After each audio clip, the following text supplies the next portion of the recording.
Welcome to Me Reimagined, a space where we step into the impossible version of ourselves, a version we only dream of, so we can create lives we love and the impact we are meant to make.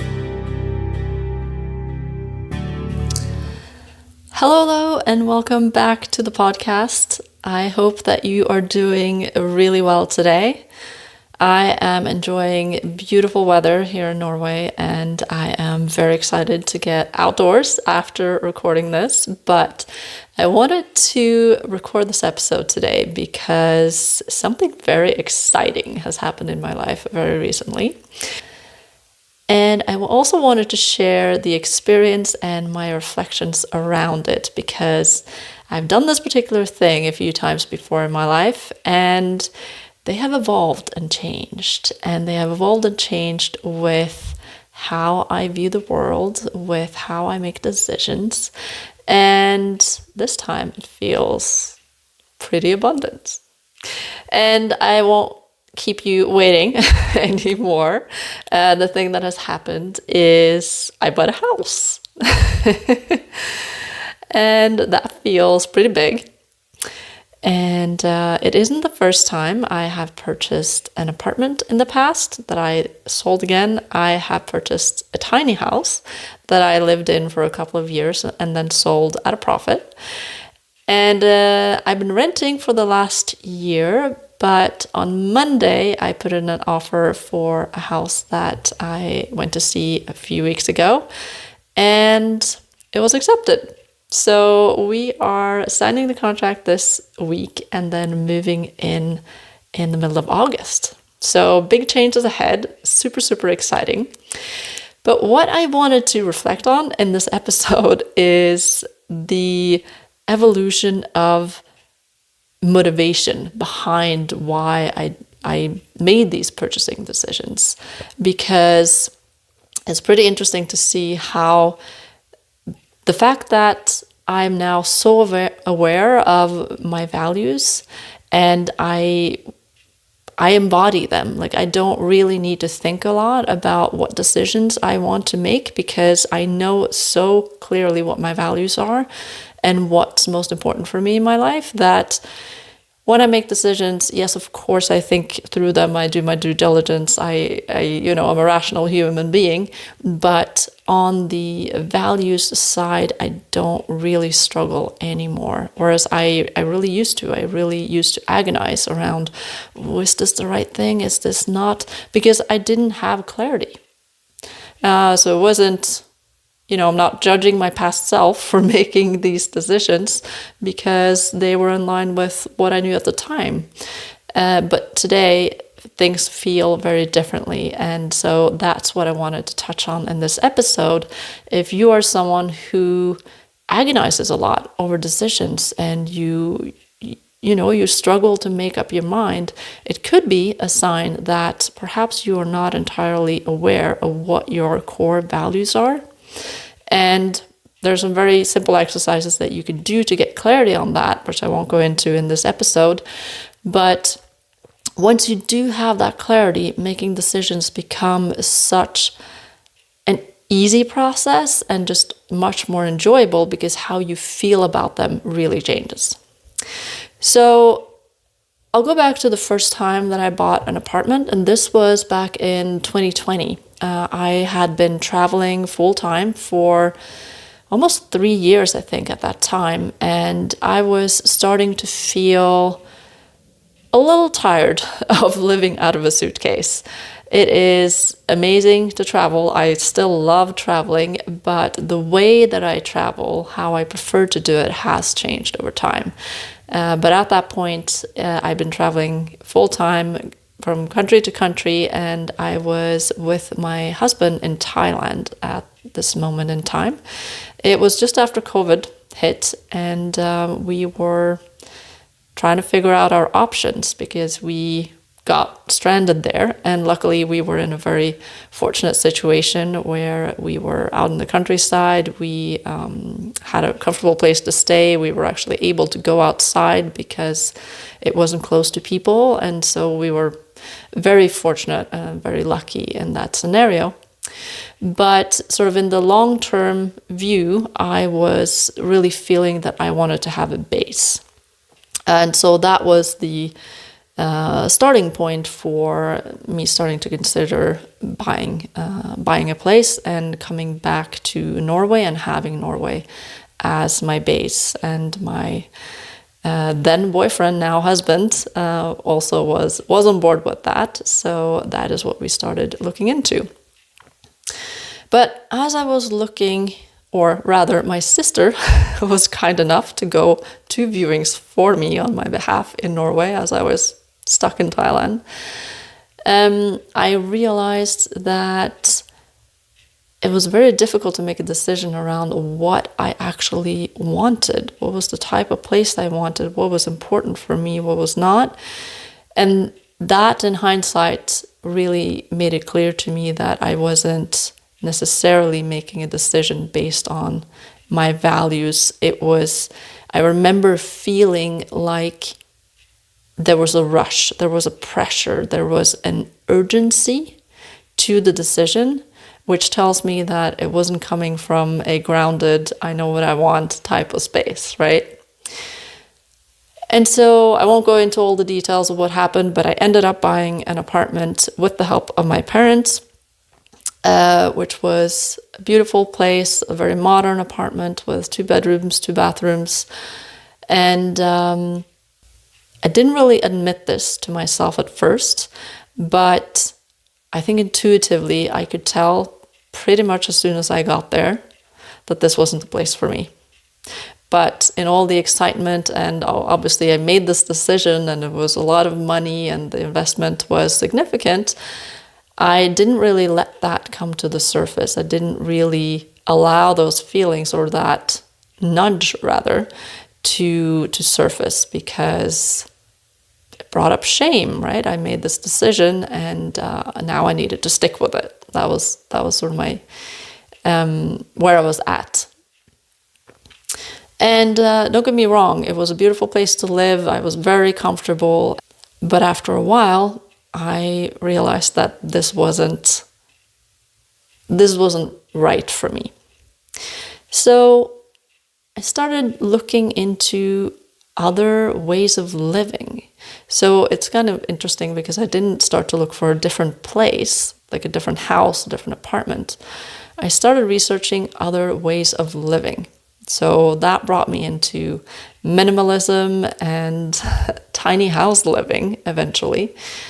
And as soon as I saw that type of lifestyle, the values that the people who were building these houses for themselves, and communities even with tiny houses in them, I immediately felt a resonance with that community, with that mindset.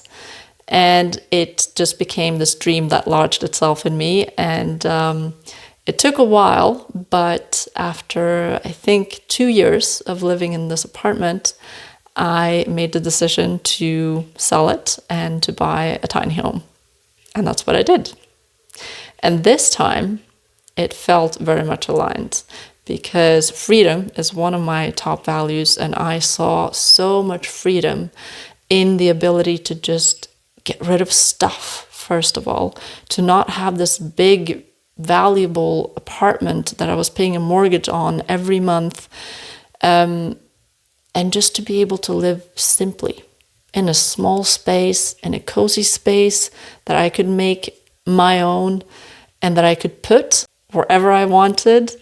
I could create the outdoor exterior world.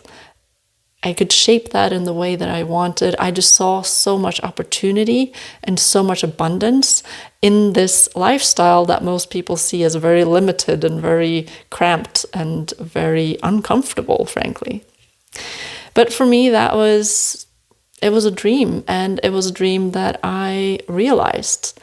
It was a lot of work to find the right place to put it, but we were really fortunate to meet a really lovely couple, and they allowed us to place the house in the back of their very big garden. And so we had a forest behind it, and we had views of fields in front of us, and we had bunnies hopping around in the garden in the morning. And I was able to have a greenhouse where I planted vegetables, and it was a beautiful, beautiful experience. And but after a couple of years there too, because one of my other values is new experiences.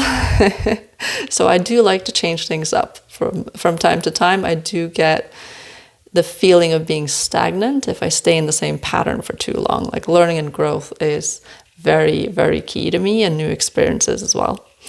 So after a couple of years, I started to feel a little bit antsy and kind of wanting to move on, not necessarily because I didn't enjoy the lifestyle anymore, but just because I wanted to have new experiences. And so that's what we did. And because I had this mindset still of, this is an incredible lifestyle, this is, a place that we really made into our home, and we had an amazing time there. I truly believe that because of that energy, when I was in the sale process, I found a woman who had the same dream. She hadn't dared to launch herself into it yet, but she had a vision. She had a place she wanted to put it. She had, the same dream that I had when I was looking for it. And so I sold it to her, and I made a profit off of this tiny house, which is not normal. These are objects that usually deteriorate in value. But I saw so much value in that house, and so did she. And so that's how it happened. And then after that, I didn't really know what was next. And so I gave myself the time and space to figure that out. So we just found a place that we, again, really liked, and rented that for, we didn't know for how long that was going to be. And now, very recently, we put in this offer on a house. Now, it was not a spontaneous thing. I joined a real estate investment group a year ago. And since then, I've been learning a lot about real estate investing, and I've been trying to figure out how I want to approach that, if I wanted to invest myself, if I wanted to go in on a collaboration, if I wanted to rent out, did I want to flip houses? Like, there's so many ways that you can get into real estate. But I've really taken the time to learn and to observe what other people have been doing, and then feel into what is it that feels good for me, what aligns with me, what feels like a fun challenge, but not an insurmountable project. And so what we've landed on is a place where we are going to live, but we are going to create a basement apartment that we will be renting out. So it's like dipping our toes in a little bit, and then also create a space that we can really feel at home in, while getting some cash in to cover the mortgage payments. So that feels incredibly abundant, very exciting. It's a new challenge, a new experience. I'm going to get to learn a lot because I know zero about renovations. So here we go. Follow for more. Maybe in a few months I'll be sitting here and talking about how to create a new kitchen. Who knows? And yeah, it's also a step on the road for us to create the freedom that we want together as a couple. Because while I have the location freedom and time freedom with this business, I can run it from anywhere in the world, and I do utilize that freedom to travel from time to time still. My husband doesn't have that freedom yet. So this is a step on the way for us to be able to do more traveling together. So that is also really, really exciting, and it just aligns with both my own personal core values, but also the goals and the values that we have in our relationship and in our marriage. So I'm saying all of this, I'm sharing this story because I see a lot of women around me getting very fixated on the decisions that they need to make. And there's a lot of processing going on up in here, right? But the thing is, when we only process from this place, and especially if we don't have clarity on values, which are just fundamental to how we lead ourselves in life, we just end up spinning our wheels, and that's what I see them doing. And so if that's you, if you are spinning your wheels on something right now, then I really invite you to take some time to investigate what your values are. And when I say values, I don't mean, I value honesty, I value integrity, I value love. Like, that's not what I'm talking about. I'm talking about diving into what are your core values that actually are what comes from inside, not what the external world tells you should matter to you. And I can tell you that they are different. Because when you go through this exercise, you need to shed, shame around maybe this value. You feel it's selfish, but it's actually what's coming from the inside. So it's a different process. Hey, just a quick pause to tell you about something really exciting. You know that dream that lives in your stomach? That dream that surfaces from time to time, but you just push it away because it's not the right time, or, I'm not going to be able to do that, or it's not really for me. You know that dream? It keeps resurfacing for a reason.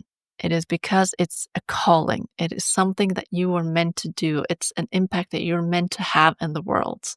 And it is time to stop holding yourself back. I've created a 4-week accelerated program where you will be working with me one-on-one, where we will get clarity on what that goal is. We will tackle your limiting beliefs, the things that are holding you back, and we will get you started on the path towards that dream. I know exactly how you're feeling. I've been there a multitude of times. I've quit jobs with or without a plan. I've moved to countries where I didn't speak the language. I've gone solo traveling with just a backpack. I have left relationships, started relationships. I've made a multitude of these types of leaps in my life, and I know what it takes to get you over that hump. So don't hesitate any longer. DM me on Instagram and let's chat about it. And now, back to the episode. I'm also extending an invitation for you to join our rose-colored glasses experience that is happening now this month. Megan and I are live in this experience, and it is a great opportunity for you to shift the lens with which you're viewing the world. How we choose to see what's happening in our lives on an everyday basis shapes who we are, what we do, and how we feel. It is possible to change your perspective on any situation that you go through in life, but you need the habit, you need the tool to do so, and you need to build that habit over time so that it becomes a reflex. And this is what we're doing in the Rose Color Glasses experience. So hop on over to our Instagram. We have a link in bio there, or I will also link it in the show notes below here. It is a free experience, and can't wait to see you on the inside.